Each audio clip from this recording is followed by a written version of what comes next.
नमस्कार दोस्तों, big breaking में आप सभी का स्वागत करता हूं, इस्तकबाल करता हूं। आप जानते हैं कि सुप्रीम कोर्ट में बहुत सारी याचिकाएं इन दिनों लगी हुई हैं और उन याचिकाओं पर सुनवाइयां भी चल रही हैं।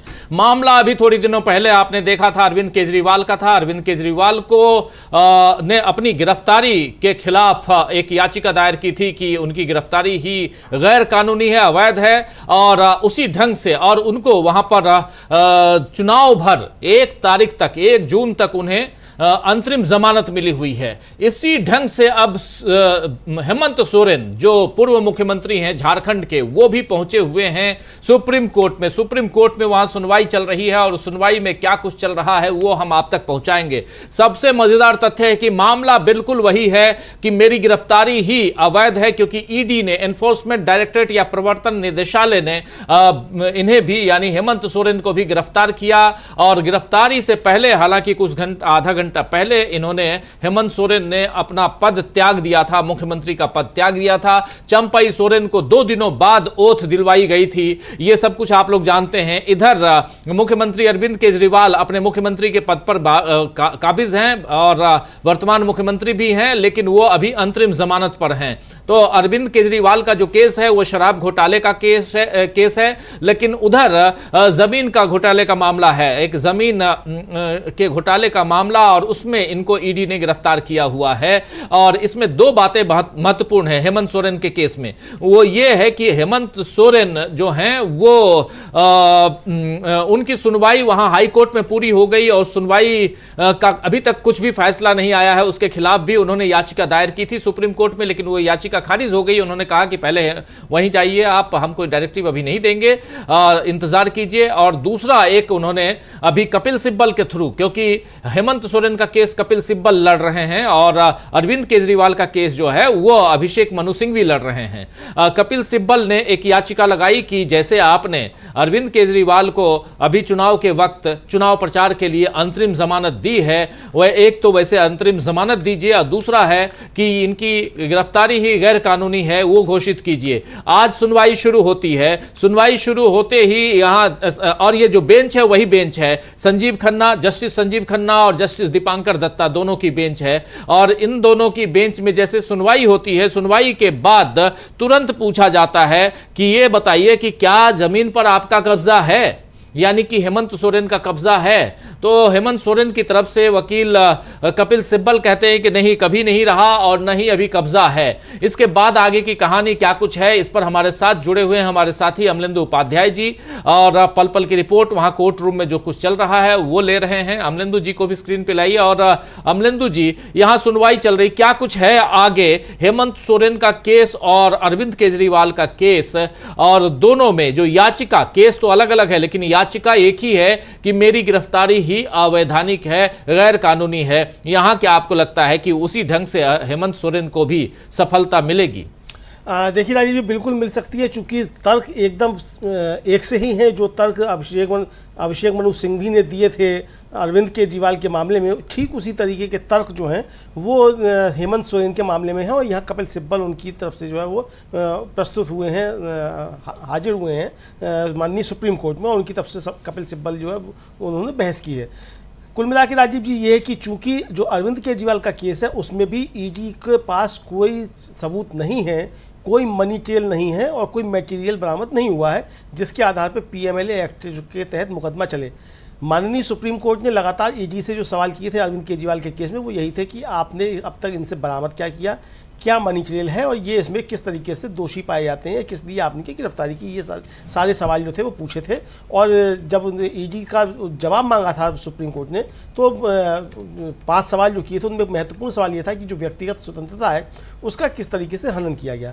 तो राजीव जी, यही आधार मिला करके इसमें सुप्रीम कोर्ट में जो हेमंत सोरेन का मामला पहुंचा है, इसमें भी यही आधार है कि चूंकि जिस ज़मीन का हवाला दिया जा रहा है कि वो ज़मीन हेमंत सोरेन की है, वो ज़मीन राजीव जी बिक नहीं सकती है और उसका कोई रजिस्ट्री नहीं हो सकती है। जिस ज़मीन का बताया जा रहा है उस ज़मीन पे किसी के द्वारा कहलवा दिया गया है कि ये मंत्री जी की ज़मीन है, इस तरीके की चीज़ें हैं। तो इससे पहले राजीव हुआ ये था कि हाई कोर्ट में, पहले सुप्रीम कोर्ट में आए थे हेमंत सोरेन, तो हेमंत सोरेन को सुप्रीम कोर्ट से भेज दिया गया था कि हाई कोर्ट आप जाइए।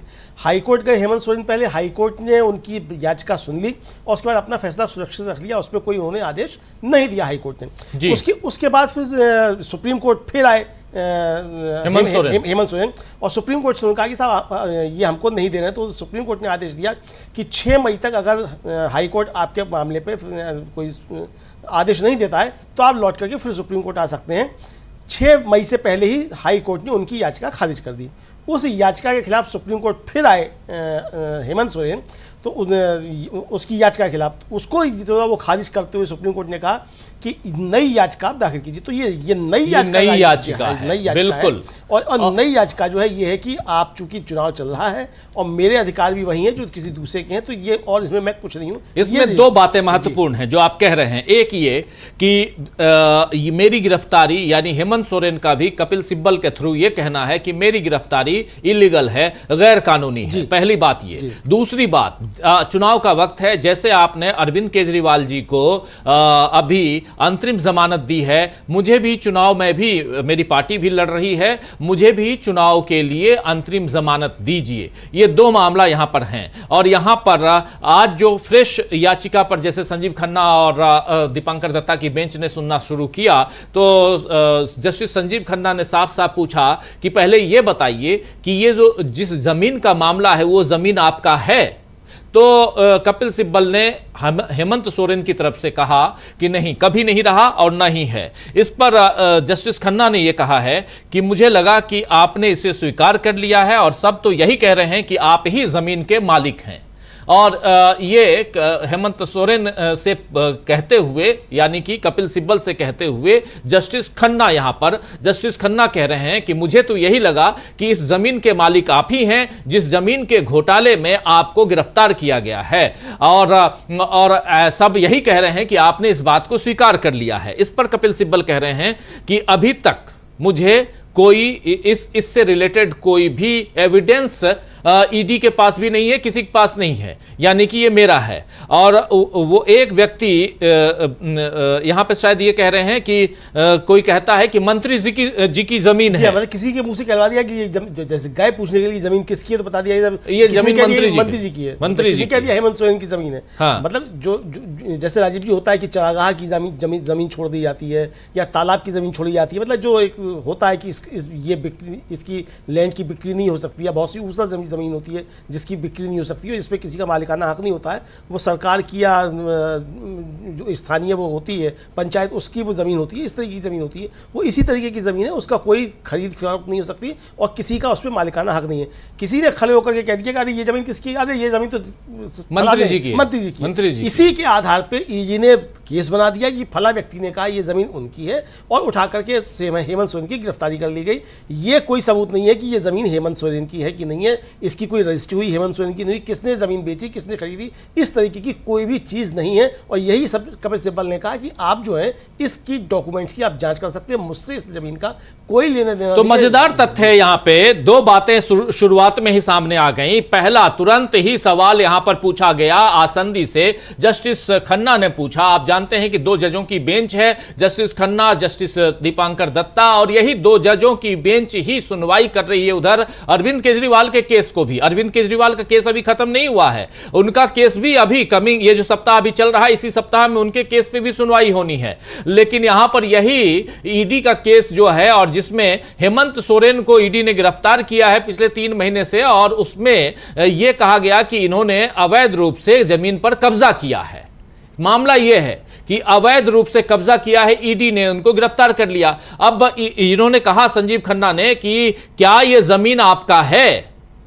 तो यहां पर कपिल सिब्बल कह रहे हैं कि जमीन से मेरा कोई लेना देना नहीं है, आप उसका रिकॉर्ड कर सकते हैं, रिकॉर्ड चेक भी कर सकते हैं, आप रिकॉर्ड कर भी सकते हैं, हमारा कोई लेना देना नहीं है। तो संजीव खन्ना कह रहे हैं, जस्टिस संजीव खन्ना, कि मुझे लगा कि आपने इसे स्वीकार कर लिया है, एक्सेप्ट कर लिया है कि ये जमीन आपका ही है और सब यही कह रहे हैं कि इस जमीन के मालिक आप ही हैं। इस पर फिर सिब्बल कह रहे हैं कि इसके लिए कोई एविडेंस नहीं मिला है और एक वो लोग किसी यानी ईडी वाले किसी और से कहलवा देते हैं कि ये जमीन मंत्री जी का है, फलाने मंत्री जी का है, और मौखिक रूप से सब कह देते हैं, जिसको जो चाहे वो कह देता है। उस आधार पर ये जमीन मेरा कैसे हो जाएगा? मुझे जमीन के बारे में कुछ नहीं पता। यह साफ साफ कह रहे हैं कपिल सिब्बल कि मुझे जमीन के बारे में, यानी कि हेमंत सोरेन कह रहे हैं कपिल सिब्बल की जगह पे खड़े होके कि मुझे इस जमीन के बारे में कुछ नहीं पता। इस पर जस्टिस खन्ना कह रहे हैं कि मुझे लगा कि आपने कहा था कि 2009 से यह जमीन पर मेरा कब्जा है। अब दूसरी बात, या तो हम इसे जुलाई में रखेंगे या छुट्टी पर।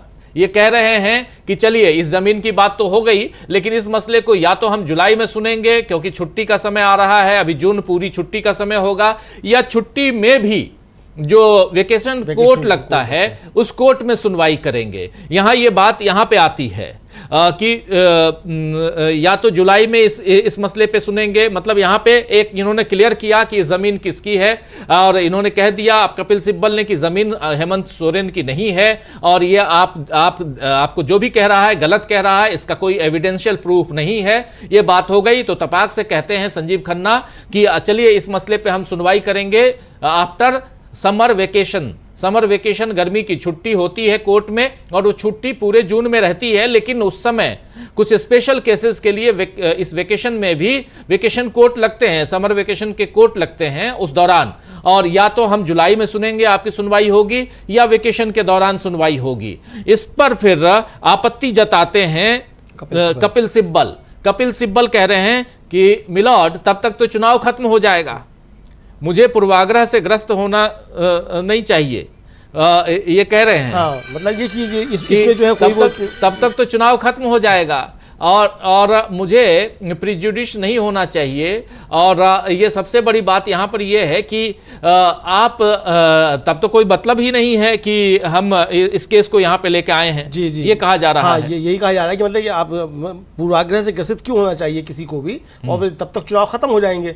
तो ये इसका मतलब राजीव जी ये कि कपिल सिब्बल ने बताने की कोशिश की अदालत को कि ये पूर्वाग्रह की बात है कि अगर आप इसको जुलाई में सुनते हैं और अभी आप नहीं सुनते हैं, चूंकि मामला जो है वो चुनाव का है और चुनाव समय चल रहा है और मेरी गिरफ्तारी अवैध इसलिए है कि चूंकि ईडी के पास किसी भी तरीके का कोई सबूत नहीं है। कहने का मतलब ये, यानी राजीव जी ये देखिए कि अदालतों को भी किस तरीके से एक तरीके से कहा जाए कि वो भ्रम में डालने की कोशिशें हुई हैं। जैसे कि जस्टिस संजीव खन्ना ने ये सवाल किया कि भाई हम तो समझे थे कि शायद उस ज़मीन पर आपका कब्जा है, ये बताया गया कि आपने इसको स्वीकार कर लिया। यानी अदालत के सामने भी ये बातें लाने की कोशिश की गई कि उन्होंने स्वीकार कर लिया है एक तरीके से हेमंत सोरेन ने कि वो ज़मीन उनकी है, 2009 से उनका उसमें कब्जा है, जबकि इस तरीके की कोई बात नहीं थी। ये बात जो थी वो जस्टिस संजीव खन्ना ने बेंच में खोले ओपन कोर्ट में ये बात कही कि वो ये समझे थे। तो कुल मिला के राजीव जी ये है कि जिस तरीके से मसला आया है, अब इस मसले पे भी ये भी मतलब मजेदार तथ्य है अमलेंदु जी, मजेदार तथ्य ये है कि पहले से जस्टिस खन्ना को भी ब्रीफ किया हुआ है कि ये जमीन उन्हीं की है जी, जिसपे उन्होंने तपाक से पहला सवाल यही किया था कि जमीन आपका है। हाँ, आपकी जमीन है क्या, सबसे पहला सवाल।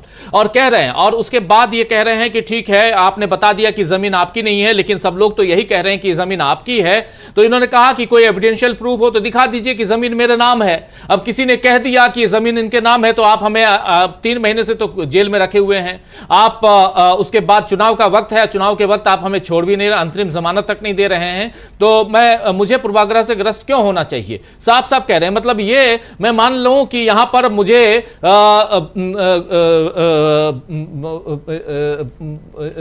सुप्रीम कोर्ट में मुझे मेरे लिए जो कुछ मेरे हक में कुछ फैसला आना चाहिए वो नहीं आएगा फैसला, ये मान लिया जाए, यही कह रहे हैं। हाँ, मतलब उनका कहने का आशय यही है कपिल सिब्बल के कहने का, क्योंकि जब आप कह रहे हैं कि साहब हमें तो ये बताया गया कि 2009 से आप का कब्जा है, आपने इसको स्वीकार कर लिया, इसका मतलब कि अदालत जो है वो क्या पूर्वाग्रह से ग्रसित है, ये शायद कहना चाहते हैं कपिल सिब्बल, जो समझा जा रहा है, जो उन्होंने कहा। तो यहाँ पे जस्टिस खन्ना ये कह रहे हैं कि हमको उनको भी समय देना होगा, यानी ईडी को भी समय देना होगा, और किसी के प्रति यहाँ पर पूर्वाग्रह नहीं है। आप ये मत सोचिए कि हम पहले से ये सोच के रखे हुए हैं कि नहीं, आपको आपकी बातें हमको सुननी ही नहीं है, लेकिन किसी के प्रति हमारा पूर्वाग्रह नहीं है और हमको उनको समय देना होगा। जस्टिस खन्ना कह रहे हैं ईडी को समय देना होगा, और हम 29 मई से शुरू होने वाले, यानी कि अगले सप्ताह के आगे 29 मई से शुरू होने वाले सप्ताह में मतलब नोटिस जारी करके उसको वापस किया जा सकता है, उस पर चर्चा कर सकते हैं, यानी कि 29 मई को से वाले सप्ताह में इस पर चर्चा कर सकते हैं।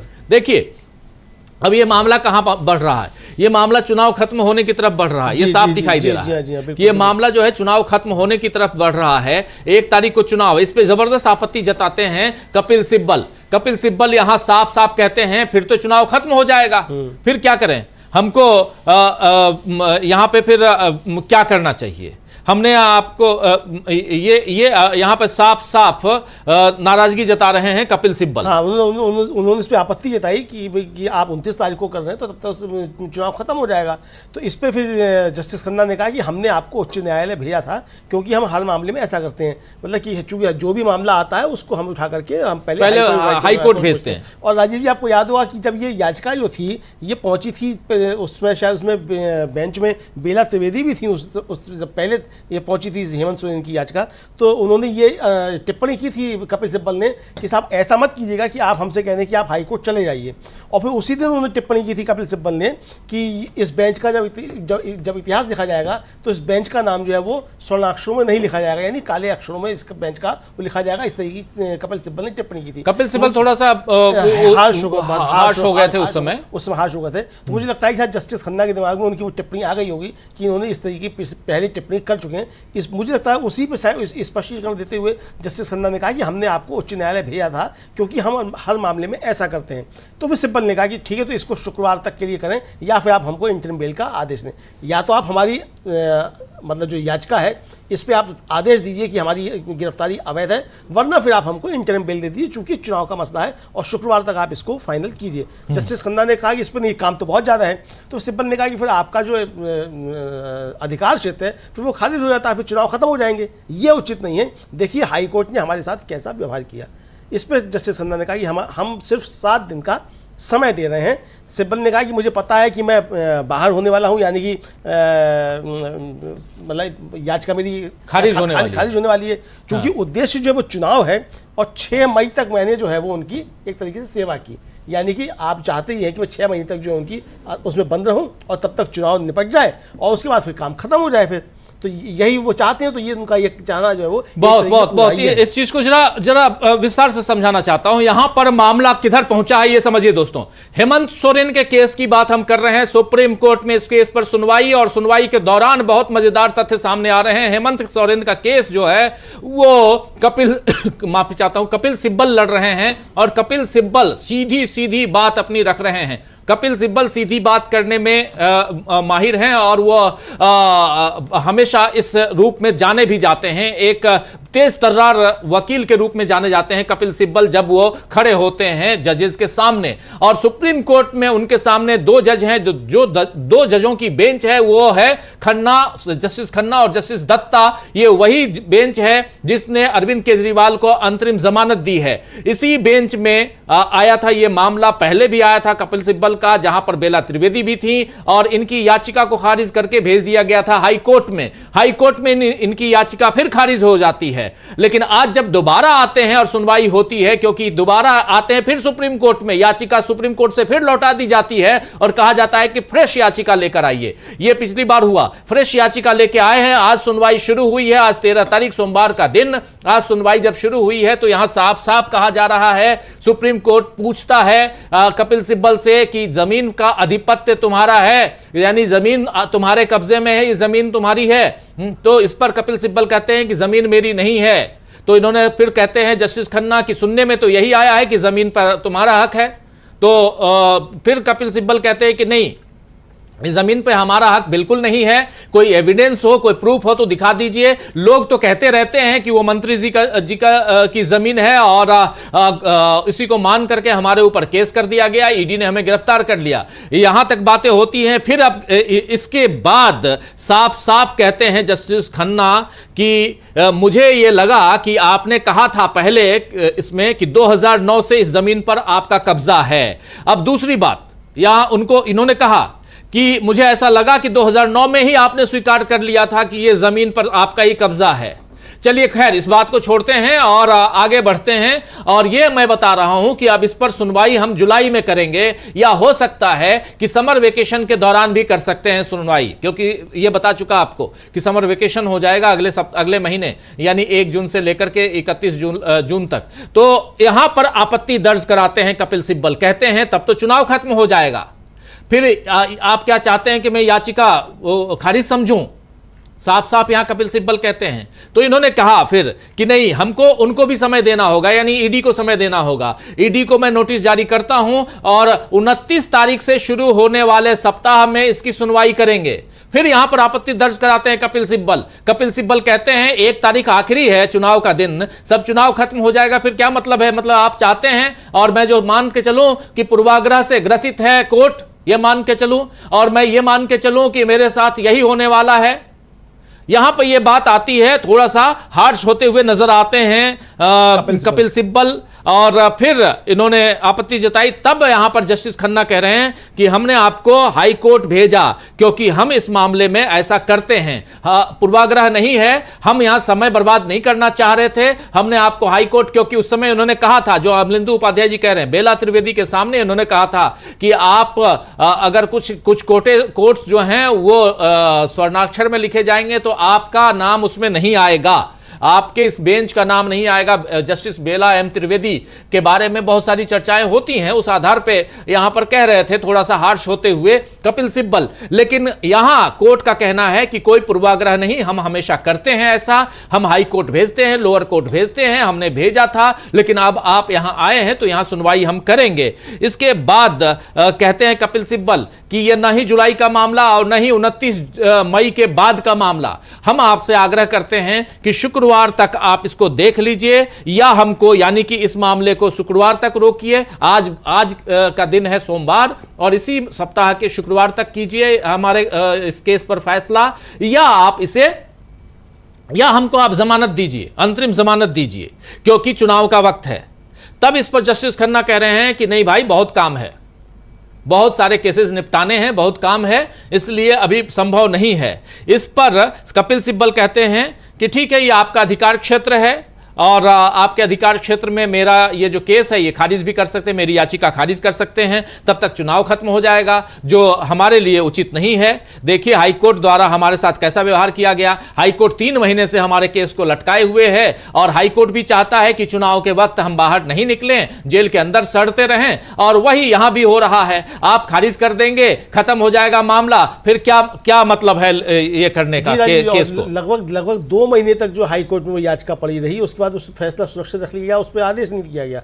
सुप्रीम कोर्ट की तरफ से जब आदेश गया राजीव जी, तब जाकर के जो है कि वो उस पर फैसला सुनाया गया। चूंकि 6 मई तक अगर वो फैसला नहीं सुनाता हाई कोर्ट, तो सुप्रीम कोर्ट अपनी तरफ से कोई आदेश पारित कर देता, यानी सुप्रीम कोर्ट की डर की वजह से कहा जाए हाई कोर्ट ने ये फैसला सुनाया। राजीव जी, आपको याद होगा कि जस्टिस DY चंद्रचूड़ जो CJI हैं, उन्होंने तमाम हाई कोर्ट्स के जजेस को चिट्ठी लिखी थी कि आप लोग भाई फैसला सुन करके, आप बहस सुन करके फैसला सुरक्षित रख लेते हैं, और लंबे समय तक ये फैसला जो है वो सुरक्षित रहता है। उसके बाद होता ही है कि बहुत सी बातें आपको खुद याद नहीं रहती हैं कि किसने क्या दलील दी थी, वो फैसला लिखने में बाद में दिक्कतें आती हैं। तो इसको आप जल्दी से जल्दी आप इसको किया कीजिए, फैसला रिजर्व करने की जो मतलब प्रवृत्ति है उससे आप दूर होइए। होता राजीव जी ये कि बहुत से मसले ऐसे होते हैं जो हम लोग समझ सकते हैं, एक आम आदमी समझ सकता है, कि बहुत से मसले ऐसे होते हैं जिसमें कुछ चीज़ें डिले करना चाहते हैं माननीय जज साहब की, इसमें कुछ चीज़ें डिले हो जाए, उसके बाद कुछ लोग भूल जाएं, या क्या बहस हुई क्या नहीं बहस हुई।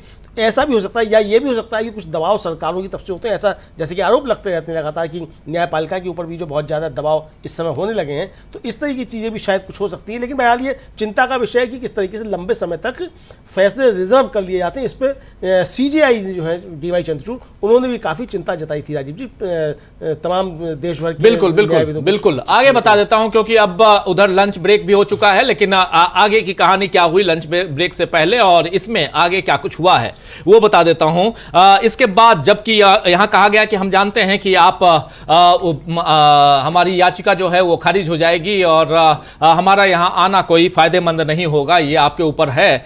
तो इस पर जस्टिस खन्ना ने कहा है कि हम सिर्फ 7 दिन का समय दे रहे हैं, हम ये नहीं कह रहे हैं कि बहुत ज्यादा, 7 दिन का समय दे रहे हैं। सिंपल कह रहे हैं कि मैं बाहर होने वाला हूं, मुझे पता है कि मेरी याचिका आप खारिज कर रहे हैं, मुझे पता है, और पूरा उद्देश्य लेकिन मेरा और इस याचिका को खारिज करना, मेरी बातों को नहीं सुनना, मेरे केस को नहीं सुनना, 6 मई से मैं घूम रहा हूं, यह सब नहीं होना, यह दर्शाता है कि मुख्य उद्देश्य चुनाव है, चुनाव से मुझे बाहर रखने का उद्देश्य है, वो साफ दिखाई दे रहा है। थोड़ा सा और हार्श होते हुए कपिल सिब्बल यहां पर तो अब इन्होंने कहा, जस्टिस खन्ना ने कहा कि अगर हम शुक्रवार को भी रहेंगे तो भी हम आपकी बात नहीं सुन पाएंगे। इनका कहना है कि हम अगर शुक्रवार को भी रहेंगे तब भी आपकी बात, क्योंकि शुक्रवार को मेरे पास, इस बीच मेरे पास बहुत काम है, शुक्रवार को अगर रहें तब भी हम आपकी बात नहीं सुन पाएंगे।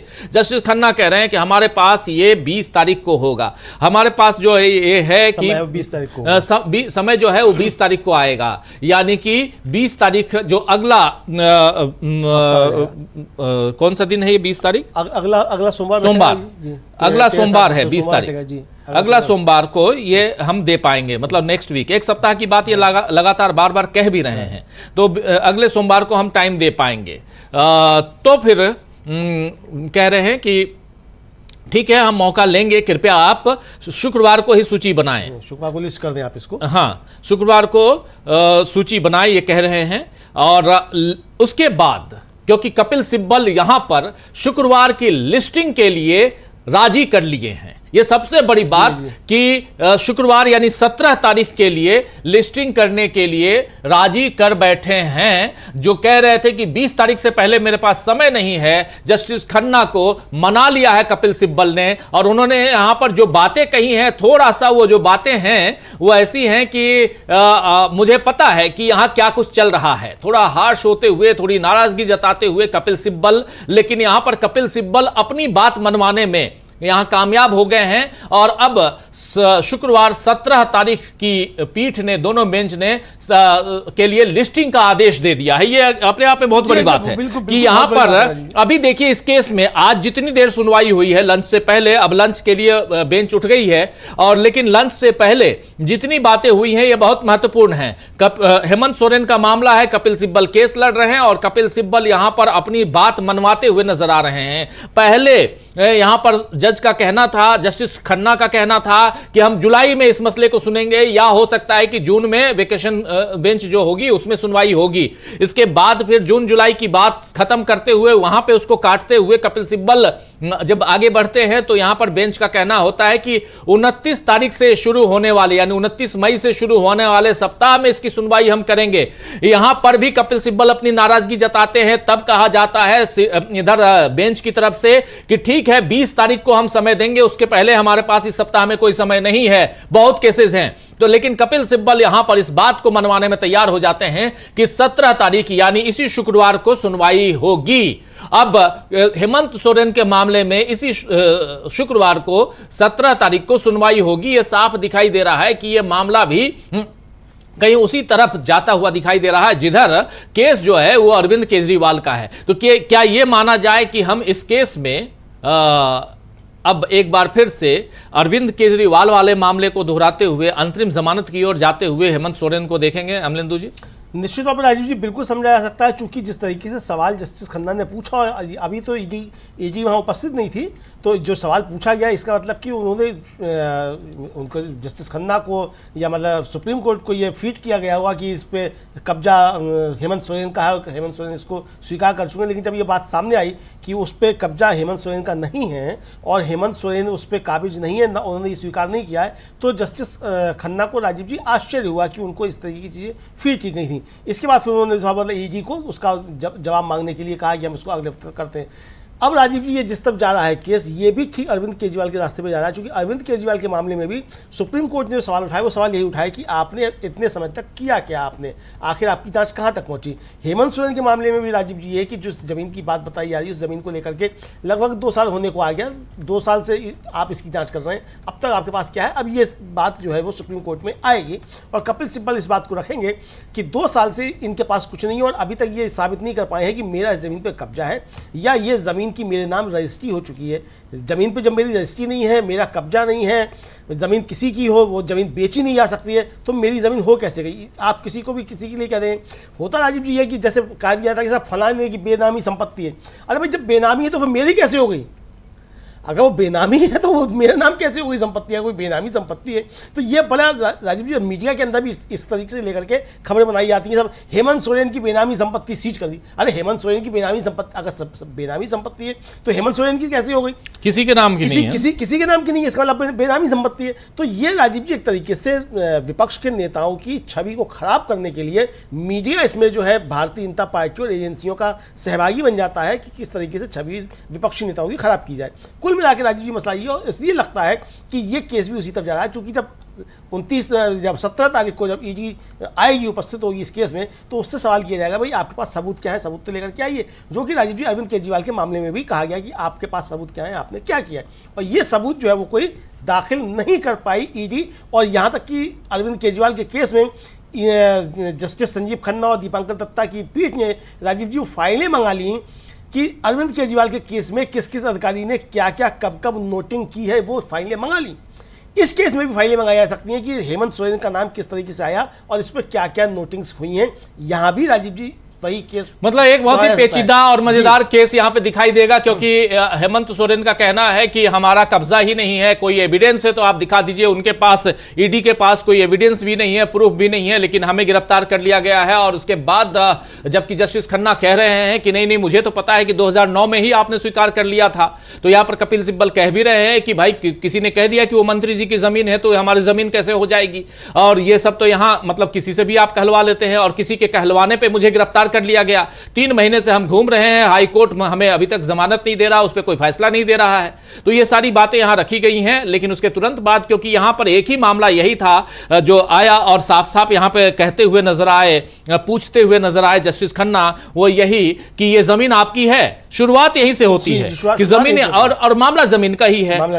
बेनामी जमीन, बेनामी जमीन का मतलब क्या होता है? किसी के नाम से जमीन नहीं, उस जमीन पर अगर कब्जा मेरा है तो मैंने गलत किया है, हो सकता है, क्योंकि सरकारी जमीन पर मैंने कब्जा कर लिया, लेकिन कब्जा कैसा है, कहां है, वहां पर कुछ तो होगा। कब्जे का मतलब है कि आप वहां बाउंड्री लगाए होंगे, वहां कुछ मकान बनाए होंगे, कुछ खेती करते होंगे, कुछ तो करते होंगे। खैर ये तो जांच का विषय है। और दूसरी बात राजीव जी ये कि अगर मान लीजिए मेरा कब्जा है भी तो पीएमएलए एक्ट के अंदर केस नहीं बनता है, वो अवैध कब्जे का सिविल केस बनता है, पीएमएलए कहां से बन जाएगा? मतलब मुझे लगता है कि ये दलीलें आनी चाहिए आगे आने वाले, मतलब बहुत जैसे दोस्तों, जैसे पैरेलली अरविंद केजरीवाल का जो केस है वो मजेदार है, वैसे ही ये भी मजेदार केस है। इसीलिए इस केस को भी लेकर हम आपके सामने आए हैं, क्योंकि इसमें भी और कैसे अभी तक 100% अगर जितने भी अभी तक केसेस हुए हैं उसमें से 0.003% केसेस ही सही साबित हुए हैं, जिसमें कन्विक्शन हुआ है पीएमएलए या ईडी के द्वारा। जो भी केसेस हुए हैं, ईडी का मामला जो है उसमें मात्र 0.003% ही केस जो है वो सक्सेसफुल हुए हैं, यानी कि उतने लोगों को ही सजा हुई है, बाकी केसेस में डिसमिसल ही आया है। इसका मतलब है कि इसको एक टूल के रूप में इस्तेमाल किया जा रहा है क्या?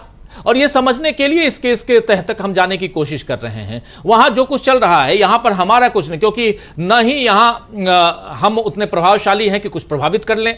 हम तो बस जो हो रहा है उस चीज को आप तक रख रहे हैं, और यह जानना समझना हमारे आपके लिए, दोनों के लिए बहुत जरूरी है। इस हिसाब से भी जरूरी है कि आखिर यह मामला चुनाव से पहले ही क्यों उठता है। आपके जो प्रतिद्वंदी हैं उनको आप पहले ऐसे वक्त पे क्यों गिरफ्तार करते हैं? आपने एक एक करके ऐसे अपने तमाम प्रतिद्वंदियों को गिरफ्तारी करवा दी, चाहे दिल्ली में अरविंद केजरीवाल का केस हो, अरविंद केजरीवाल के केस, उनसे पहले उसी केस में शराब घोटाले, कथित रूप से जो शराब घोटाला का केस है उसी केस में संजय सिंह को जेल के अंदर डाला गया, उसी केस में आपने देखा मनीष सिसोदिया जेल में है। एक दूसरा मामला है जिसमें इन्हीं के एक दूसरे मंत्री हैं वो जेल में हैं। तो ये सब कुछ पीएमएलए के तहत ही हुआ जा रहा है। और इसी पीएमएलए का एक केस जो है वो छत्तीसगढ़ का था और जिसमें फंसे हुए थे वहां के पूर्व मुख्यमंत्री भूपेश बघेल, जिनको न सिर्फ बरी किया गया बल्कि उस केस को ही डिसमिस कर दिया गया। तो छत्तीसगढ़ का केस अगर डिसमिस हो सकता है, वहां भी शराब घोटाले का केस था और उसको भी आप याद कीजिए अमलेंदु जी, चुनाव के दौरान जो विधानसभा का चुनाव हुआ था काफी जोर शोर से बीजेपी ने उठाया था,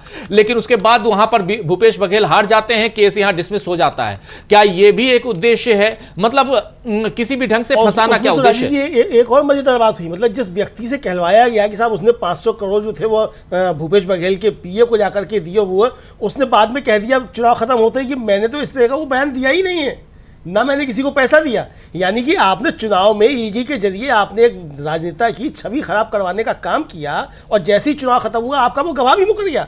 वो गवाह है ही नहीं, वो कह रहा है मैंने इस तरह को बयान दिया ही नहीं है, ईडी को मैंने बयान दिया ही नहीं इस तरीके का।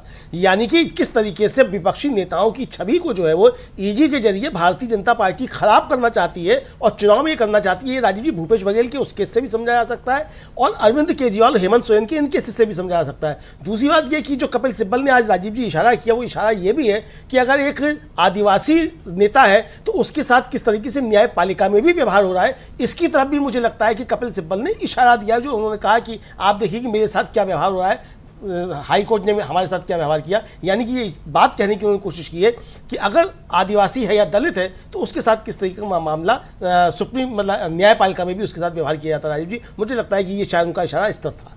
जी बिल्कुल बिल्कुल, ये लेकिन यहां पर कपिल सिब्बल अपने ढंग से अपनी शर्तों पे यहां बात अभी तक मनवाने में कामयाब साबित हो रहे हैं, ये साफ दिखाई दे रहा है। कहां जुलाई में इस केस की सुनवाई के लिए जस्टिस खन्ना ने कहा, बेंच ने कही बात, और वहां से लेकर के आप 17 मई पे आ गए हैं। तो ये इसमें अभी तक यही माना जाए, क्योंकि और उन्होंने सूचीबद्ध करने का आदेश दे दिया है पीठ ने कि हां इसको एनलिस्ट कीजिए 17 तारीख को, यानी इसी शुक्रवार को हम इसकी सुनवाई करेंगे। ये एक बड़ा अचीवमेंट कह सकते हैं। बिल्कुल बड़ा अचीवमेंट है राजीव जी। और चूंकि अभी तक तो ये था कि भाई सोमवार को सुनवाई होगी, सोमवार को सुनवाई भी होगी कि नहीं होगी, उनका जवाब आएगा क्या आएगा, मतलब लिस्टिंग की बात नहीं थी कि तब तक उनका जवाब आ जाएगा। फिर ये था कि 29 मई से जो शुरू रहा, ये था पहले तो कि 29 मई से जो सप्ताह शुरू हो रहा है उसमें उनका मतलब जवाब तब तक आ जाएगा। लेकिन फिर वो आया कि नहीं, जब हालांकि सप्ताह जो है वो 27 मई से शुरू हो रहा है, लेकिन 29 मई के बाद यानी वो खत्म हो जाता है। 29 मई मैं देख रहा हूं बुधवार है, और 29 मई के बाद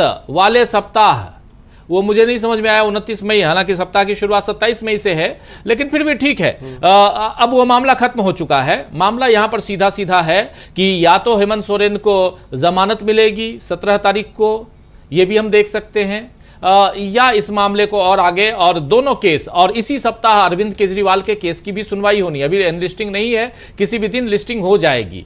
तो यह भी मजेदार होगा, क्योंकि आप याद कीजिए जब जमानत अभी शुक्रवार को दी गई थी, उसी दिन कोर्ट ने यह कहा था कि हम इसी सप्ताह सुनवाई पूरी करेंगे और कोशिश करेंगे कि उस पर फैसला भी दे दें। और बहुत उसका असर हेमंत सोरेन के केस पे पड़ेगा, बिल्कुल ये तय मानिए, बहुत असर पड़ेगा।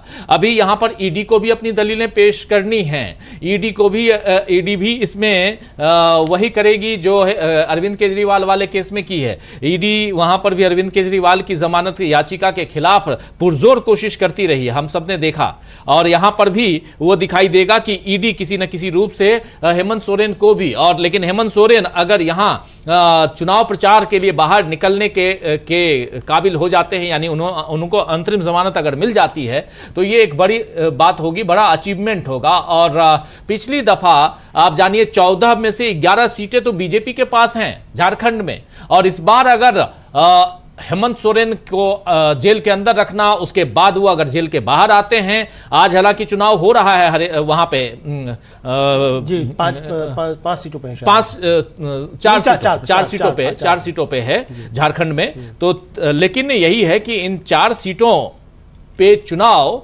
आज भी प्रभावित होगा, आज भी होगा, हेमंत सोरेन के पक्ष में एक माहौल बनता हुआ दिखाई तो देगा या दे ही रहा है। और जैसे जैसे कल्पना सोरेन बाहर निकल रही हैं, कई बार उनकी आंखों में आंसू छलक आते हैं, तो ये सारी चीजें भी तो दिखाई देंगी अमलेंदु जी। यानी एक अलग परिस्थिति निर्मित होती हुई दिखाई दे रही है इस वक्त, जब हम सुप्रीम कोर्ट में हेमंत सोरेन के मामले को लेकर जो बातें हुई हैं, जो बहस हुई है, उसको लेकर आप सबके बीच आए हैं। तब क्योंकि हेमंत सोरेन का मामला शराब घोटाले का मामला नहीं है, जमीन घोटाले का मामला है, और उस मामले में वो अचानक उनके पास नोटिस पे नोटिस तो पहुंचाया ही जा रहा था, और ये नोटिस भी भेजे जा रहे थे तब जबकि चुनाव की घड़ी नजदीक आ रही थी। इस बीच आप याद कीजिए कि वहां की जो विधानसभा है उसको भी अस्त व्यस्त करने की कोशिश हुई थी। कई बार यह कहा जा रहा था कि सरकार गिर जाएगी, हेमंत सोरेन और कांग्रेस, वहां पे महागठबंधन की सरकार है, कांग्रेस भी है सरकार में जो वहां की विधानसभा है, और कई बार हुआ कि कांग्रेस के कई विधायकों को तोड़ा जा रहा है, कई बार यह हुआ कि झारखंड मुक्ति मोर्चा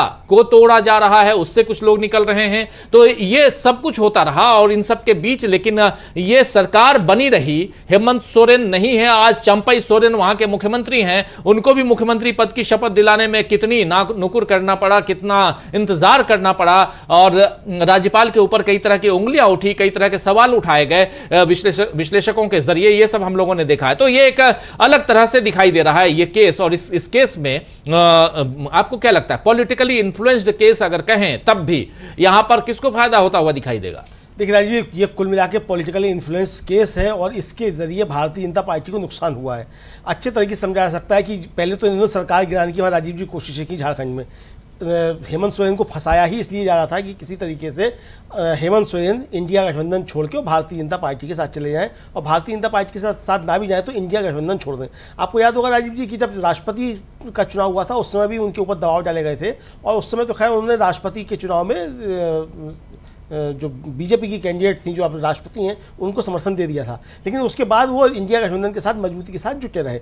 और आपको याद होगा कि आपने ही राजीव जी जब मल्लिकार्जुन खड़गे जी का इंटरव्यू लिया, आपने उनसे सवाल पूछा था कि अरविंद केजरीवाल, उन्होंने कहा कि वो वहाँ जो था दबाव डाला जाता है कि इंडिया गठबंधन को छोड़ दें, तो आपने अरविंद केजरीवाल को लेकर के सवाल किया था कि उन्होंने भी कहा है, तो कहा कि नहीं उनकी तो हम नहीं कह सकते चूँकि उनके साथ क्या हुआ, लेकिन हाँ यहाँ झारखंड में किया जा रहा था, चूँकि वहाँ हम सरकार में शामिल हैं तो हमको वहाँ अंदरूनी जानकारी थी, यानी कि किस तरीके से झारखंड की सरकार को गिराया जाए, वहाँ ऑपरेशन लोटस चलाया जाए, इसके लिए भारतीय जनता पार्टी बहुत प्रयासरत थी, और वो उसमें जब सफल नहीं हो पाई तो अरविंद केजरीवाल की गिरफ्तारी करवा दी गई ईडी से। ये राजीव जी सबने देखा, लेकिन इसका असर उल्टा ये हुआ कि एक तो गिरफ्तारी से पहले हेमंत सोरेन ने अपना जो वीडियो जारी करके राजीव जी संदेश दिया, और उसके बाद गिरफ्तारी के बाद जो उन्होंने कहा कि झुकेंगे नहीं, तो वो झुकेंगे नहीं जो ये भारतीय जनता पार्टी के लिए राजीव जी काल बन गया एक तरीके से। हेमंत सोरेन का झुकेंगे नहीं नारा पूरे झारखंड में गूंजने लगा, इंडिया गठबंधन मजबूती के साथ एकजुट हो गया, सरकार भारतीय जनता पार्टी गिरा नहीं पाई। हेमंत सोरेन के जेल में होने के बावजूद झारखंड मुक्ति मोर्चा और इंडिया गठबंधन ने अपना वहाँ बहुमत साबित कर दिया, सरकार बिल्कुल स्थिर रही, भारतीय जनता पार्टी बैकफुट पे आ गई। भारतीय जनता पार्टी के जो सांसद हैं निशिकांत दुबे, जो समझे जाते हैं कि भारतीय जनता पार्टी अगर अब कभी झारखंड में सत्ता में आएगी तो वो वहाँ के मुख्यमंत्री होंगे, वो विश्वास मत से पहले तक लगातार कहते रहे कि 30 विधायक जो है गायब हो गए हैं, कि 36 विधायक गायब हो गए हैं, वो भारतीय जनता पार्टी के साथ आ गए, इस तरह की बातें करते रहे। एक भी विधायक टस से मस नहीं हुआ। और राजीव जी जिस तरीके से रांची में रैली हुई 21 तारीख को, पिछली जब इंडिया गठबंधन की मजबूत रैली हुई, और अभी राहुल गांधी गए थे तो उनकी कल्पना मुर्मू सोरेन और चंपई सोरेन के साथ जो जनसभा हुई है, उसने राजीव जी ये एक तरीके से साबित कर दिया कि इससे फ़ायदा इंडिया गठबंधन को हुआ है।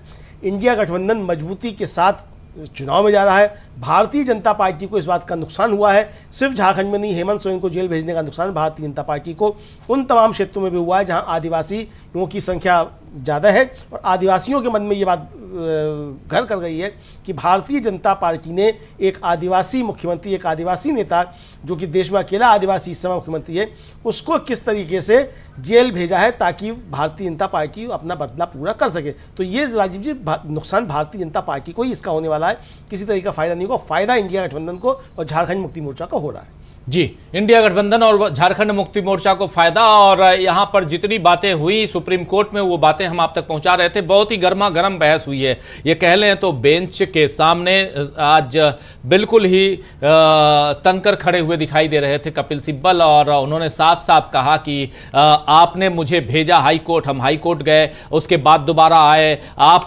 कहें तो मैं, अगर आप 20 तारीख को कह रहे हैं फिर बेहतर है कि मैं वापस ले लूं याचिका, ये भी कह रहे थे। तो इन्होंने कहा कि आप क्या कह रहे हो। यहां थोड़ा आश्चर्यचकित होते हुए जस्टिस खन्ना भी, यानी जस्टिस खन्ना सुनना चाहते हैं, ये साफ दिखाई दे रहा है। ये तो राजीव जी बिल्कुल साफ लग रहा है कि अदालत अब सुनना चाहती है, और अदालत ये भी समझ गई है कि अदालत को गलत फीड किया गया था एजेंसियों की तरफ से। जैसा कि जस्टिस खन्ना ने शुरू में ये कहा कि भाई क्या आप जमीन के मालिक हैं, फिर कहा कि यार हम तो समझे थे कि आप जमीन के मालिक हैं, और फिर आपने इसको स्वीकार कर लिया, हमको तो ये मालूम था, हम तो ये समझे थे। फिर ये भी कहा कि हमें ये बताएगा कि आपने 2009 से जो इस पर कब्जा, आपने इसको स्वीकार कर लिया है। यानी कि किस तरीके से राजीव जी सुप्रीम कोर्ट से भी राहत हेमंत सोरेन को नहीं मिलने पाए, इसके लिए एजेंसियों ने किस तरीके की फीडिंग जो है वो किस तरीके से, एक तरीके से कहा जाए गुमराह करने का काम माननीय सुप्रीम कोर्ट को भी किया है, ये समझाया जा सकता है राजीव जी। ये एक बड़ी बात आज की सुनवाई में, भले ही थोड़ी देर की सुनवाई हो, ये बात सामने निकल करके राजीव जी आई। जी जी बिल्कुल बिल्कुल, ये बहुत महत्वपूर्ण है, और थोड़ी देर में हम इसी मसले पे हमारे एक साथी जुड़ेंगे, और चूंकि वो इन तमाम मसलों को बहुत गहराई से अभी अध्ययन करके तुरंत आपके साथ जुड़ेंगे। आप हमारे साथ बने रहिए। ये केस भी इंपॉर्टेंट है और वैसे ही इंपॉर्टेंट है, और मुझे ऐसा लगता है कि ईडी का मामला, और उसमें भी जो हाई प्रोफाइल केसेस जिसमें ऐसे पॉलिटिशियंस फंसे हुए हैं, और ये दोनों मुख्यमंत्री, एक पूर्व मुख्यमंत्री हो गए, हालांकि उससे पहले उन्होंने, आप याद कीजिए कि मुख्यमंत्री पद से इस्तीफा दिया था, और इस्तीफा देते वक्त उन्होंने एक वीडियो संदेश भी जारी किया था अपने प्रदेश के वासियों के नाम, देश के लोगों के नाम, और क्या कुछ उनके साथ हो रहा है, कितनी ज्यादती हो रही है, और इस केस में बिल्कुल पाक साफ है, फिर भी उनको जेल की सलाखों में ले जाया जा रहा है। ये सारी बातें उन्होंने कही थी। हेमंत सोरेन का जिक्र कर रहा हूं, और दूसरी तरफ आपने देखा अरविंद केजरीवाल के मामले में भी हमने देखा कि हालांकि अरविंद केजरीवाल ने अपना जो मुख्यमंत्री पद वो नहीं छोड़ा, और वो भी डटकर खड़े रहे। दोनों के सामने दो देश के वरिष्ठ वकीलों में से एक हैं, एक तरफ कपिल सिब्बल जो आज सुनवाई में खड़े थे हेमंत सोरेन की तरफ से, और दूसरी तरफ आप जानते हैं कि अभिषेक मनु सिंघवी हैं जो अरविंद केजरीवाल का केस लड़ रहे हैं। और ये दोनों वकील मजबूती के साथ आज, लेकिन कपिल सिब्बल एक दूसरे ढंग में, दूसरे अंदाज के नजर आ रहे थे, और उन्होंने जो बातें जो कही हैं वो एक आने वाले समय में हो सकता है माइलस्टोन भी बन सकता है कुछ वैसे वकीलों के लिए जो इस तरह के जिरह को पसंद करते हैं, उनके लिए भी हो सकता है, क्योंकि वो साफ साफ कह रहे थे कि मैंने आपकी बात मानी, आपने मिलॉर्ड, आपने मुझे हाई कोर्ट भेजा, हाई कोर्ट गया उसके बाद में, और आप कह रहे हैं कि नहीं सप्ताह भर का और समय चाहिए, 28 तारीख की बात कर रहे हैं, कुछ और बात कर रहे हैं, तब तक तो चुनाव खत्म हो जाएगा, फिर तो बेहतर है कि मैं अपनी याचिका को ही वापस ले लूं, क्यों मैं यहां पे खड़ा हूं, क्यों अपना समय बर्बाद कर रहा हूं। ये सारी बातें वहां पर कपिल सिब्बल उसी अंदाज में करते हुए नजर आए जिस अंदाज में जनरली लोग नहीं करते हैं, वो भी वहां जहां बेंच के सामने आप खड़े हों। लेकिन कपिल सिब्बल ने बहुत ही मजबूती के साथ ये पक्ष रखा है और अपनी पूरी बात रखी है। इस केस को अब एनलिस्ट कर दिया गया है, जबकि कहा जा रहा था और जस्टिस खन्ना कह रहे थे कि मैं आउट हूं, मैं बाहर जा रहा हूं, मैं समय नहीं दे पाऊंगा, मेरे पास समय नहीं है, इस सप्ताह तो बिल्कुल नहीं है, ये बातें कह रहे थे। फिर भी इन्होंने कहा कि नहीं 20 तारीख नहीं, आप 17 तारीख को कीजिए, या तो हमें जमानत दीजिए या मैं इस याचिका को वापस लेता हूं। साफ साफ उन्होंने यही कहा कि या तो आप जमानत दीजिए, अंतरिम जमानत दीजिए, या याचिका को वापस लेता हूं। यहां पर यह बात कहते हुए और उसके बाद यही है। जी जी बिल्कुल यही है। उनका कहने का मकसद ये था कि अगर भाई आप चुनाव से पहले इस पर फैसला नहीं सुना सकते हो, और इसका मतलब एजेंसी का मकसद पूरा हो रहा है कि वो मुझको चुनाव तक जेल में रखना चाहती है। कहने का तात्पर्य राजीव जी यही है कि अगर मान लीजिए सुनवाई नहीं होती है इस सप्ताह, और इस सप्ताह कोई फैसला नहीं आता है, तो एजेंसी का मकसद पूरा हो रहा है। वो अब जवाब देंगे, जवाब पे बहस करेंगे, फिर समय मांगेंगे, तब तक चुनाव खत्म हो जाएगा। तो उसका मकसद तो एजेंसी का पूरा हो गया जो भारतीय जनता पार्टी के लिए वो काम करना चाह रही है। बाद में भले ही फिर कुछ भी फैसला आता रहे, तो इसलिए फिर अगर नहीं आया, तो अगर सुनवाई नहीं होती है तो अच्छा ही है कि फिर मैं याचिका वापस ले लूँ, फिर आऊँ नहीं, फिर मैं आप क्या, फिर ठीक है, जिस तरीके से केस चल रहा है उस तरीके से चलता रहेगा। कुल मिला के एक तरीके से मुझे लगता है राजीव जी की कपिल कपिल सिब्बल जो है वो काफ़ी ज़्यादा एक तरीके से माननीय उच्चतम न्यायालय के ऊपर हार्श हो गए, काफ़ी ज़्यादा कि भैया इसका मतलब आप जो न्याय नहीं कर रहे हैं तो क्या मैं ये समझूँ। मुझे लगता है कि शायद उनका कहने का मकसद ये रहा होगा। हालांकि इस पर जस्टिस संजीव खन्ना ने कहा कि नहीं हम किसी के साथ कोई इस तरीके पक्षपात नहीं करते हैं और कि किसी के साथ अन्याय नहीं होगा, ये कहा जस्टिस खन्ना ने एक तरीके से। और मतलब कहने का उनका तात्पर्य ये था कि यहाँ सबकी सुनवाई होगी और आपको ये सुनवाई करेंगे। और इसी के बाद फिर जो है वो 17 तारीख को वो एनलिस्ट कर दिया गया ये केस। अब 17 तारीख को इस पर सुनवाई होगी। ईडी का जवाब 17 तारीख तक आ जाएगा। जो भी ईडी को कहना है वो 17 तारीख तक ईडी कहेगी। 17 को बहस हुई। मुझे लगता है राजीव जी 17 को शायद हेमंत सोरेन भी ठीक उसी तरीके से बाहर आ सकते हैं जिस तरीके से अरविंद केजरीवाल बाहर आए थे। जी बिल्कुल बिल्कुल बिल्कुल बिल्कुल। और आप जानते हैं कि कपिल सिब्बल ने इसी बेंच को, इस बेंच में लेकिन एक और थी बेला एम त्रिवेदी, और उन्होंने जो बातें कही थी, उन्होंने कहा था कि जब याद किया जाएगा कुछ बेंचेज को जिनके नाम स्वर्णाक्षर में लिखे जाएंगे, लेकिन यहाँ पर स्वर्णाक्षर में वो नाम नहीं लिखे जाएंगे। उस बेंच पर इन्होंने साफ टिप्पणी की थी कपिल सिब्बल ने, यानी कि एक काले धब्बे के रूप में बेंच को उन्होंने बताया था। नाम नहीं लिया था और मुझे भी नहीं लेना चाहिए इस ढंग से, लेकिन यहाँ उनके कहने का मकसद जो है वो साफ साफ यही दिखाई दे रहा था कि आपके बेंच को भी लोग किसी और रूप में याद करेंगे। यहां कहने का मकसद यही था। जब इसी केस को लेकर के यहां पर वो केस नहीं था बल्कि सुनवाई वाला मामला था और जमानत के लिए आए थे कपिल सिब्बल, हेमंत सोरेन की जमानत के लिए आए थे, लेकिन वहां जमानत नहीं मिली थी। आज एक केस और लगा था और वो भी अरविंद केजरीवाल को लेकर के एक केस, यहां पर एक नहीं बल्कि दो केसेस थे। एक केस इसी सुप्रीम कोर्ट में यह लगाया गया था कि अरविंद केजरीवाल की जो पद है मुख्यमंत्री पद से उनको हटाया जाए। वो याचिका शायद खारिज हो गई है। जी जी जी, वो याचिका फिर से खारिज कर दी गई है। वो फिर से खारिज कर दी है। और उसमें राजीव जी हाईकोर्ट जो पहले 50,000 रुपए का जुर्माना लगा चुका था और फिर सुप्रीम कोर्ट ने टिप्पणी की कि ये बोगस याचिका है, इसको तुरंत खारिज किया जाता है, इसमें कोई तथ्य नहीं है, दम नहीं है। और राजीव जी आपको याद होगा कि वो इसी तरीके की 3 याचिकाएं जो थी वो हाई कोर्ट में लगाई गई थी कि उनको काम नहीं करने दिया।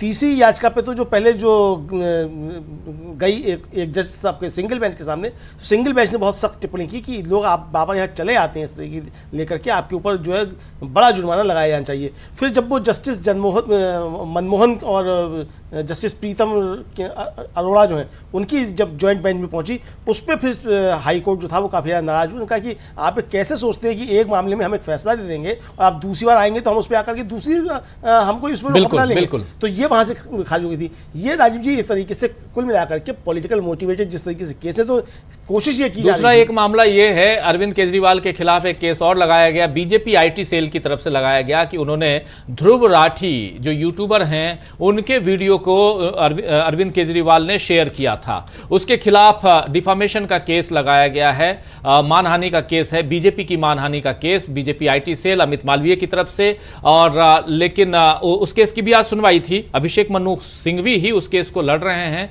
तो उसमें अभिषेक मनु सिंघवी ने कहा कि मेरा जो काउंसिल है और ऑफिस है वो इस मामले में जो सामने वाला पक्ष है उससे संपर्क करेगा और इसमें 12 अगस्त के लिए इस केस को की अगली तारीख दी गई है। तो अलग अलग केसेस हैं और इस केस के जरिए, इन सब के जरिए सुप्रीम कोर्ट में जो चल रहा है वो हम आप तक पहुंचा रहे हैं।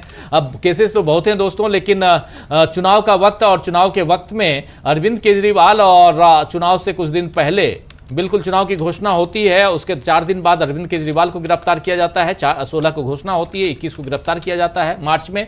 और उससे पहले फरवरी के महीने में या जनवरी महीने में, जहां तक मुझे ध्यान नहीं है, हेमंत सोरेन को गिरफ्तार किया जाता है। तो हेमंत सोरेन की गिरफ्तारी भी चुनाव से इन्फ्लुएंस्ड गिरफ्तारी हेमंत सोरेन के वकील और उनके लोग कह रहे हैं, विपक्ष के लोग कह रहे हैं। और ये दोनों मामला सुप्रीम कोर्ट में बहुत ही एक गंभीर मामले के रूप में इसे याद किया जाएगा अमलेंदु जी। और इसके साथ साथ ये भी याद किया जाएगा कि ईडी कैसे फंसाने के हिसाब से, क्योंकि अगर अभी तो खैर सब कुछ अंडर ट्रायल है, लेकिन ट्रायल के बाद ये इस मामले का और भी खुलासा होगा, बहुत कुछ सामने आएगा।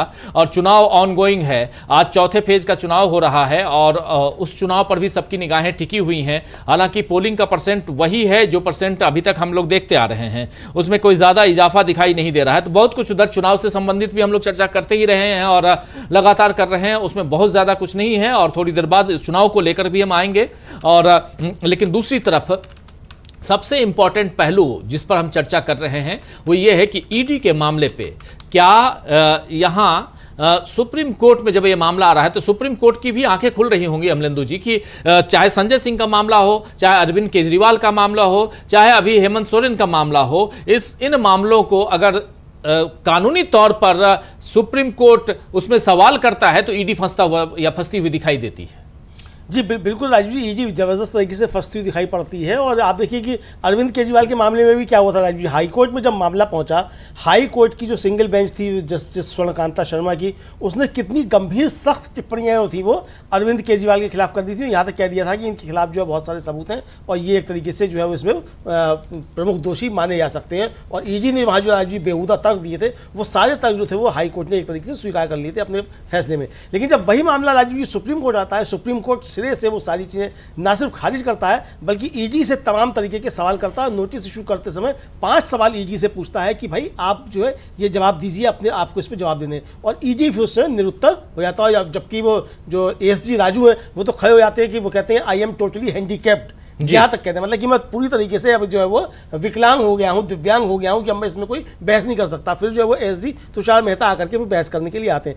यहाँ भी राजीव जी ये जो पूरा मामला है, हाई कोर्ट ने हालांकि याचिका हेमंत सोरेन की भी खारिज कर दी झारखंड हाई कोर्ट ने, लेकिन झारखंड हाई कोर्ट के खिलाफ जो यहाँ लेकर के आए तो यहाँ भी इसी तरीके से सवाल ईडी से अब होंगे। चूंकि जस्टिस संजीव खन्ना ने आज जो 2 सवाल राजीव जी किए कि आप उस ज़मीन के मालिक हैं कि नहीं है, और फिर बताया कि हम तो ये समझे थे कि आप इस ज़मीन के मालिक हैं और आपने ये स्वीकार कर लिया है कि 2009 से आपका इस ज़मीन पे कब्जा है। यानी कि ये बताया गया कि 2009 से हेमंत सोरेन का कब्जा है, ये सुप्रीम कोर्ट को ये समझाया गया इस केस में जाकर के, तो ये वो समझे। तो ये कुल मिला के राजीव जी अब मुझे लगता है कि जिस तरीके से सवाल जो थे वो अरविंद केजरीवाल के मामले में ईडी से हुए थे, इसी तरीके के सवाल ईडी से यहाँ होंगे कि आपने अब तक इनसे क्या बरामद किया, आपने क्या पैसा बरामद किया, इनसे क्या मनी ट्रेल है, मटेरियल कहाँ है, जो मटेरियल अगर वो ज़मीन भी है तो इस ज़मीन के कागजात कहाँ है कि हेमंत सोरेन के नाम है।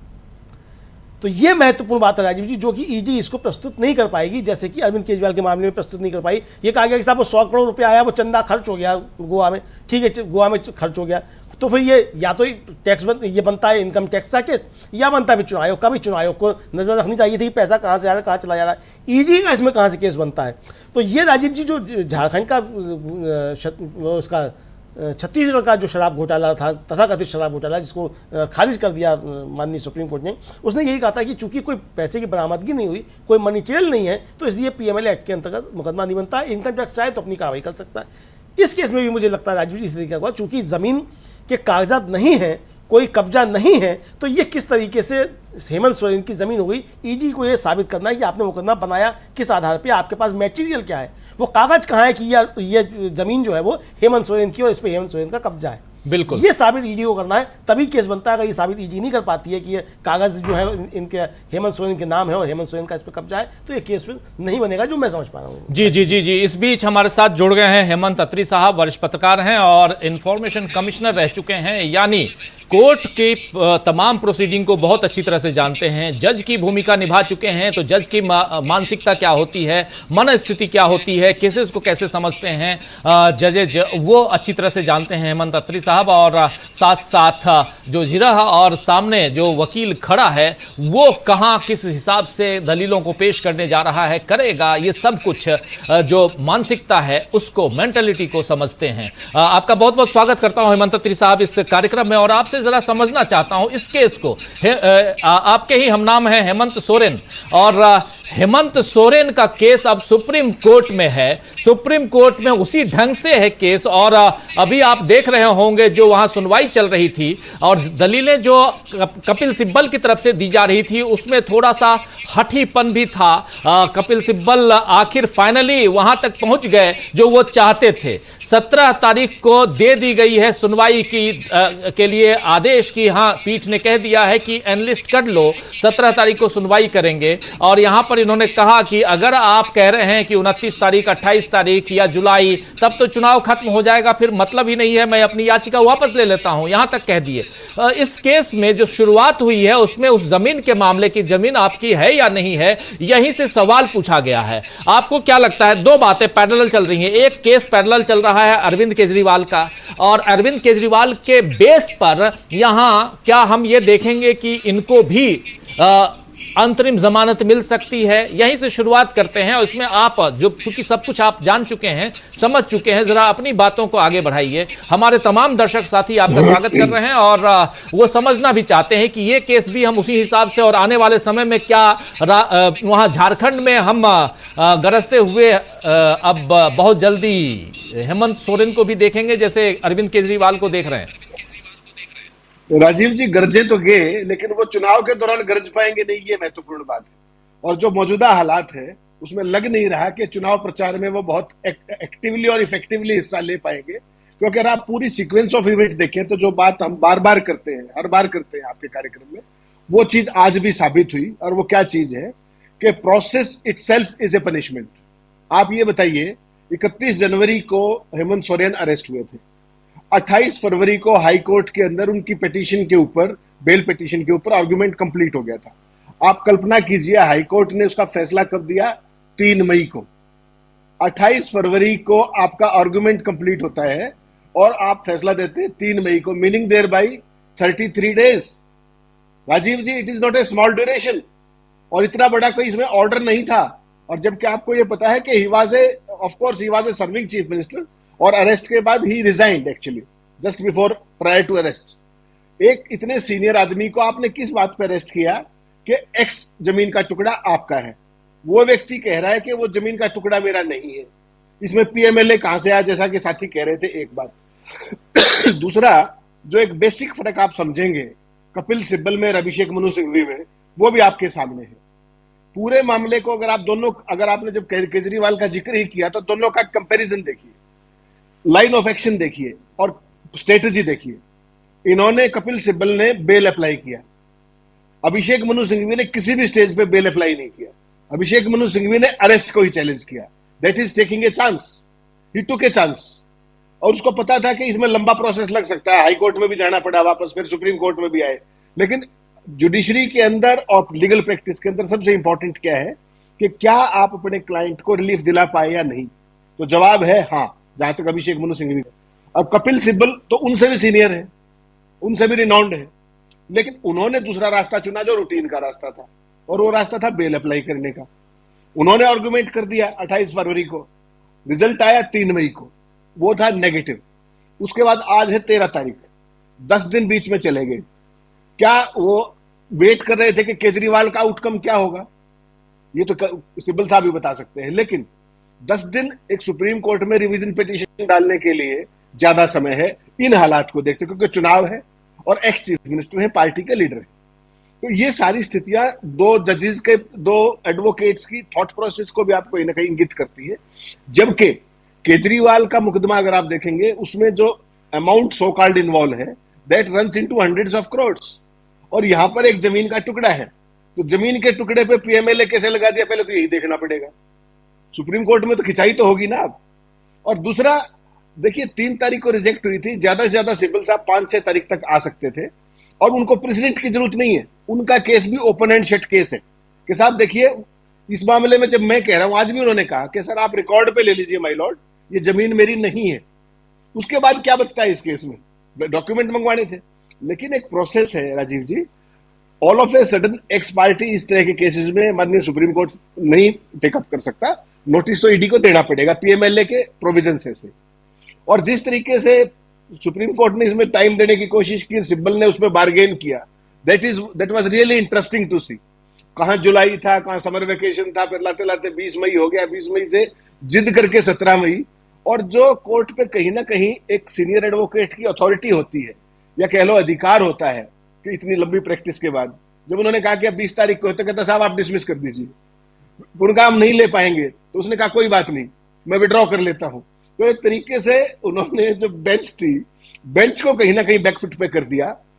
बहुत ही एक और तरह की अपील थी, मतलब हालांकि कोई जो जज होगा वो इस पे ऑफेंस भी ले सकता है कि जब मेरा शेड्यूल है, मेरा शेड्यूल तो मेरे हिसाब से चलेगा। लेकिन वो कपिल सिब्बल की सीनियरिटी की बात है, हायरार्की की बात है कि वो इतने सीनियर है कि बेंच ने वो बात भी सुन ली कि चलिए हम 17 तारीख का कर लेते हैं। अब 17 तारीख को वही बात है कि हैवी डे है, वो मिसक्लेनियस में आ पाएगी या नहीं पाएगी, क्या फैसला आ पाएगा नहीं। अल्टीमेटली बात तो राजीव जी जो इशू है वो तो अपने क्लाइंट को रिलीफ दिलाने का है। वो 17 को मिलेगा तो उसके कुछ मायने हैं, 20 को मिलेगा तो उसके दूसरे महीने कैंपेन खत्म हो जाएगा। तो असलियत जो है वो अपने केस को लेकर के अप्रोच की बात है। जो अभिषेक मनु सिंघवी ने, जो उस दिन भी हम बात कर रहे थे, केजरीवाल के मामले में लिया, that was kind of A miss adventure. अगर मान लीजिए वो रिजेक्ट हो जाता तो ये रिलीफ तो मिलना खत्म हो गया था, फिर दोबारा से बेल पे जाना पड़ता। उन्होंने तो बेल मांगी नहीं ना, उन्होंने तो कहा कि मेरी तो अरेस्ट गलत है। अगर मान लीजिए सुप्रीम कोर्ट इंटरिम बेल ना देता और ये केस चलता तो लंबा चल जाता। तो एक दांव लगाने की बात थी, वो दांव चल गया।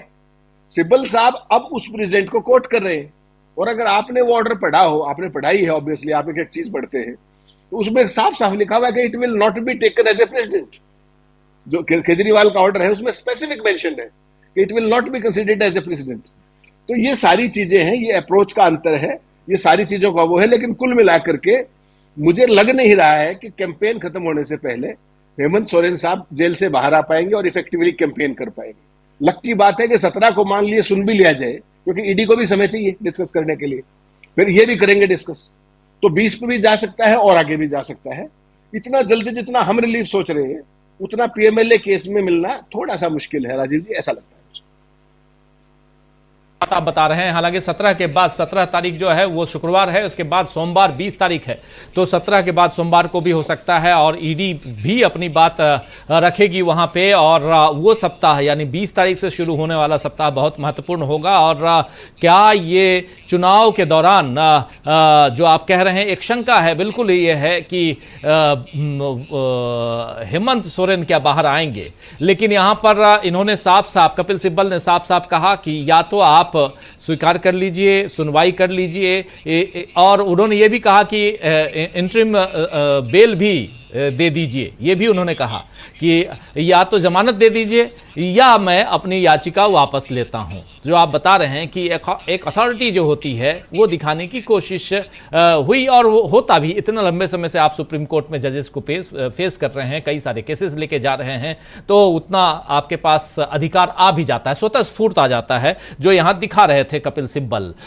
लेकिन आप एक इंपॉर्टेंट पहलू पे बात कर रहे हैं कि आखिर इतने दिनों तक वेट क्यों कर रहे थे, 3 तारीख से लेकर आज 13 तारीख तक इंतजार किस बात का। यह बहुत महत्वपूर्ण है कि क्या यहां 10 दिन पहले ही 3 तारीख की जगह 4 तारीख, 5 तारीख, 6 तारीख को नहीं कर देना चाहिए था। अब क्या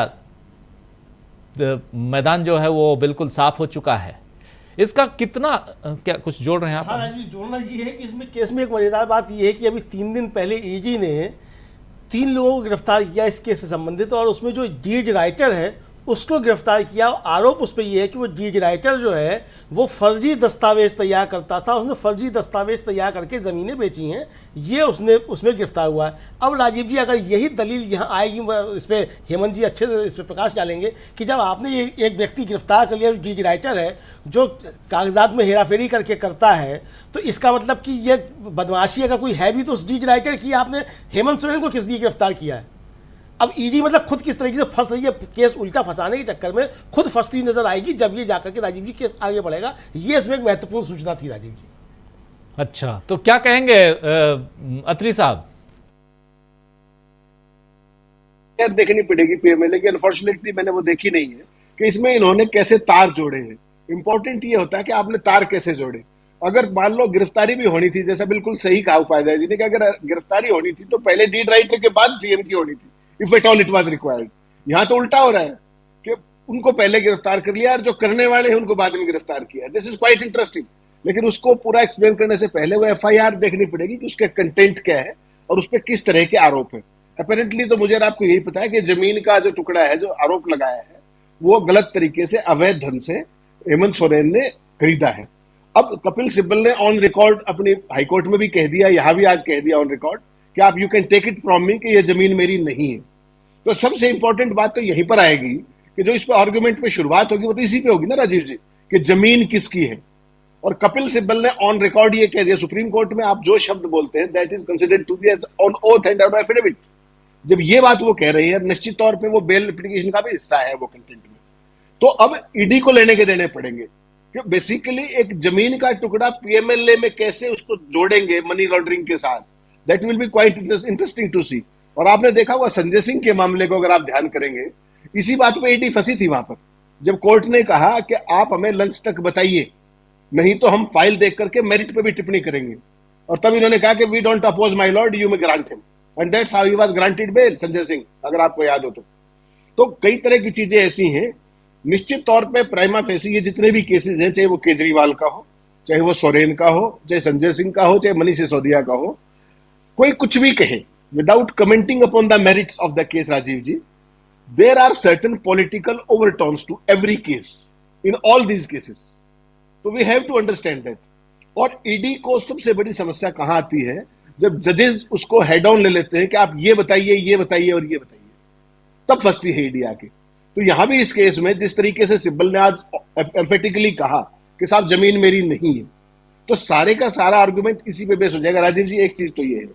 दूसरा, में अगर मेरिट्स पे आप बात करेंगे, अब इस चुनाव के जो आज पिटीशन डाली गई है उसमें यही कहा गया कि साहब इनको भी बेल दी जाए चुनाव, लेकिन जब तक ये प्रोसेस पूरा होगा, पहले सिब्बल बोलेंगे, फिर ईडी बोलेगी, फिर जजेस उसका फैसला रिजर्व करेंगे, जो भी करेंगे, तब तक तो चुनाव ही खत्म हो जाएगा प्रचार। फिर किस बेसिस पे देंगे? सवाल तो ये भी है ना कि आपने जो बेल का जो आधार बनाया है वो तो यही बनाया ना कि चुनाव के लिए, और चुनाव का मान लीजिए कैंपेनिंग खत्म होगी, फिर क्या करेंगे आप? तो इसको थोड़ा सा देखना पड़ेगा कि सुप्रीम कोर्ट, मानिए सुप्रीम कोर्ट इसको किस नजरिए से देखता है। क्योंकि ईडी ने, आपको ध्यान होगा क्या कहा था केजरीवाल केस में, कि साहब चुनाव प्रचार मौलिक अधिकार नहीं है, तो इस केस में भी कहेंगे वो। और बाय द टाइम ये आर्गुमेंट कंप्लीट होगा, मान लीजिए 17 को है, 20 को है, और उसके बाद जैसे इमीडिएटली वन गो में नहीं होगा, ये केजरीवाल का भी वन गो में नहीं हुआ, 2 या 3 सिटिंग्स लगी, तो 2 हियरिंग्स लगी, तो ऐसे में क्या रिलीफ मिल पाएगा और कितना मिल पाएगा? अगर कैंपेन खत्म हो गया तो आपकी तो प्ली खत्म होगी ना। तो that will be quite interesting to see कि ये केस आगे कैसे बढ़ेगा। क्योंकि अगर आप मांग रहे हैं केवल चुनाव के आधार पर, तो चुनाव का तो ईडी का सीधा सीधा फंडा है। केजरीवाल के मामले में भी यहां भी कहेंगे कि साहब प्रचार मौलिक अधिकार नहीं है। फिर भी जजेस एक्सेप्शन ले ले तो राहत कितने दिन की मिली, कैंपेन कितने दिन का बचा हुआ है? आपको ध्यान होगा जब केजरीवाल की बेल हुई इंटरिम, तो उनके वकील ने कहा कि साहब 4 तक बढ़ा दीजिए, 5 तक बढ़ा दीजिए। माननीय सुप्रीम कोर्ट ने अलाउ नहीं किया, उन्होंने कहा कि नहीं 2 को ही सरेंडर कीजिए आप, 1 को खत्म हो जाएगा, 2 को कीजिए आप। तो ये सारी चीजें भी इसमें देखनी पड़ेंगी कहीं ना बैक ऑफ। तो बहुत ज्यादा सोरेन को लंबे रिलीफ की उम्मीद नहीं लगती प्राइमा फेसी, बाकी अभी देखना पड़ेगा कंटेंट सारे क्या है।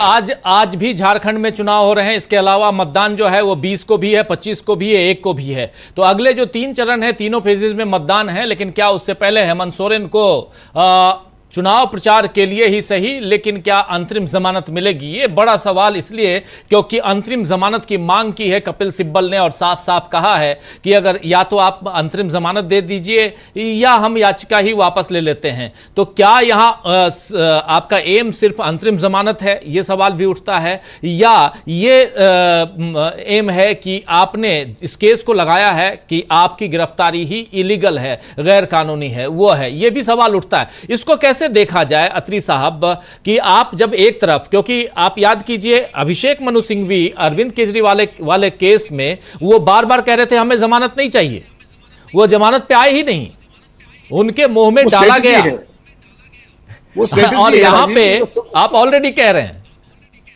नहीं, वो एडवेंचर है। देखिए दोनों ही चीजें होती है, एडवेंचर फायदेमंद भी हो सकता है, नुकसानदायक भी हो सकता है। मान लीजिए उनका वो रिजेक्ट हो जाता है, तो हम सब अभिषेक मनु सिंघवी पे हंस रहे होते कि देखिए अपने क्लाइंट को फंसवा दिया उन्होंने, कि इस पे आके खड़े गए, उनको मांगनी चाहिए थी बेल। अब वही बात है ना, केस टू केस डिफर करता है। वो उन्होंने एडवेंचर किया, मिस एडवेंचर जो भी आप कहिए, और उसमें वो सक्सेसफुल हो गए इंटरिम बेल दिलाने के लिए अपने क्लाइंट को, जो समय की मांग थी चुनाव के हिसाब से, कि भाई अगर चुनाव में कैंपेन कर पाए तो उससे बड़ी रिलीफ क्या होगी। और आपने कल देखा भी होगा, अभिषेक मनु सिंघवी के घर पहुंचे केजरीवाल अपनी धर्मपत्नी को लेकर के। ये कोई छोटा जेस्चर नहीं है, this is a great goodwill gesture. लेकिन यहां सिब्बल साहब ने क्या किया, सिब्बल साहब पहले हाईकोर्ट में गए, ही वाज एक्सपेक्टिंग, तो उसमें रिलीफ वहां नहीं मिला। सुप्रीम कोर्ट में 3 तारीख का फैसला 13 तारीख को आ जाया है, तो लेकिन उन्होंने वहां पर अरेस्ट तब चैलेंज नहीं की थी, उन्होंने तब भी रिलीफ ही मांगा था, और वो भी बेल ही मांगी थी। तो ऑब्वियसली अब भी बेल पे प्रोसीड करेंगे वो। और अगर मान लो बेल खारिज होती है, जो भी स्थिति होती है, तो अल्टीमेटली मेरिट्स पे तो वही बात आएगी ना कि अरेस्ट ठीक थी या नहीं थी, वाजिब थी या नहीं थी। वो फिर उसके लिए अलग से पिटीशन में आपको आना पड़ेगा, if at all you want. तो ये काफी कॉम्प्लिकेटेड निटिग्रिटीज है टेक्निकली राजीव जी, लेकिन सारे में दोनों एडवोकेट्स की अप्रोच का अंतर है। आपने ये रास्ता लिया, मैंने ये रास्ता लिया, अल्टीमेटली वो जो मारे सो मीर, तो इस मामले में दोनों को अगर आप कंपेयर करेंगे तो अभिषेक मनु सिंघवी को आप कह सकते हैं कि वो भाग्य के हिसाब से वो ज्यादा लकी रहे और वो अपने क्लाइंट को अच्छा रिलीफ दिला पाए और अनएक्सपेक्टेड रिलीफ दिला पाए, ऐसा मेरा मानना है। जी, अच्छा और अनएक्सपेक्टेड रिलीफ अभिषेक मनु सिंघवी जो हैं वो दिला पाए इधर अरविंद केजरीवाल को। लेकिन क्या ऐसा कुछ होने जा रहा है हेमंत सोरेन के लिए? हेमंत सोरेन का ग्राउंड भी वही है और केस तो बिल्कुल दूसरी तरह का है। केस में अभी बहुत कुछ होना बाकी है, उस पर बहस होगी, उस पर एविडेंसेस देखे जाएंगे, उसमें बहुत सारी गिरफ्तारियां हो चुकी हैं, हो सकता है और भी हों। सब कुछ जब जब जैसे जैसे केस का होगा वो हम आप तक पहुंचाएंगे। लेकिन एक बहुत इंटरेस्टिंग केस का मसला जो है वो हम आप तक पहुंचाना चाहते थे और उसमें अब 17 तारीख को अब अगली सुनवाई होगी। लिस्टिंग हो चुकी है। आज की तारीख में ये देखा जाए तो वहां कपिल सिब्बल अपने हिसाब से जो चाहते थे वो करवाने में सफल हुए हैं। क्या ये सफलता और आगे कपिल सिब्बल के साथ साथ चलेगी, ये देखना इंटरेस्टिंग है। और अगर कपिल सिब्बल यहां सफल आगे होते हैं तो 3 जो यानी 20 तारीख, 25 तारीख और 1 तारीख जो 3 चुनाव हैं और तीनों दिन, ये तीनों दिन झारखंड में भी चुनाव होना है, आज भी चुनाव हो रहे हैं झारखंड में, तो उसको भी देखना होगा कि क्या 20 तारीख को जो चुनाव की, क्योंकि 17 तारीख को है, फिर 18 आखिरी है, 20 तारीख के लिए आखिरी दिन का प्रचार झारखंड के कुछ हिस्से में, उसके बाद फिर 25 तारीख के लिए, फिर 1 तारीख के लिए क्या हेमंत सोरेन बाहर रहेंगे?